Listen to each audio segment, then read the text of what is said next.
कोल्हापुरातील फटाके व्यापारी संजय मूग यांचं लक्ष्मीपुरीतल्या घिसाड गल्लीतील देशभूषण हायस्कूल समोर असलेल्या इमारतीत दुसऱ्या मजल्यावर फटाका गोदाम आहे. या इमारतीच्या पहिल्या मजल्यावर 5 भाडेकरू राहतात. आज पहाटे 4 वाजण्याच्या सुमारास मूग यांच्या फटाका गोदामाला अचानक आग लागली. अचानक लागलेल्या आगीनं क्षणार्धात रौद्ररूप धारण केलं. आगीचे लोळ आणि धुराचे लोट यामुळे परिसरात भीतीचं वातावरण निर्माण झालं होतं. दरम्यान शेजारी राहणाऱ्या लोकांनी मदतकार्य राबवत भाडेकरूंना सुखरूप बाहेर काढलं.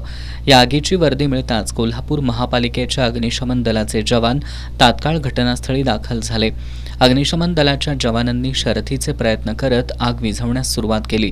मात्र फटाके फुटून मोठमोठ्यानं आवाज येत असल्यानं आग विझवण्यात व्यत्यय येत होता.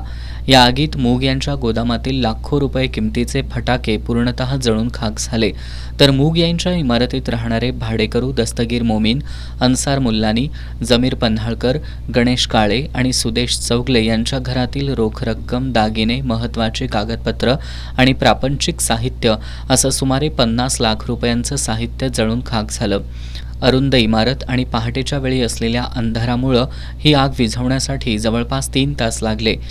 ही आग विझवण्यासाठी मुख्य अग्निशमन अधिकारी मनीष रणभिसे, हायर ऑफिसर कांता बांदेकर, दस्तगीर मुल्ला, योगेश जाधव, अमोल पाटील, रघुनाथ साठे, चंद्रकांत पाटील, रमजान पटेल, आशिष शिनगारे, पुंडलिक माने, रमेश टिपुगडे, सुशांत जोंधळे, पवन कांबळे, निवास जाधव, गिरीश गवळी, युवराज पाटील, सुभाष मगदूम, सुरेश पाटील या जवानांनी स्थानिक नागरिकांच्या मदतीनं तब्बल 3 तास अथक परिश्रम घेऊन आग आटोक्यात आणली.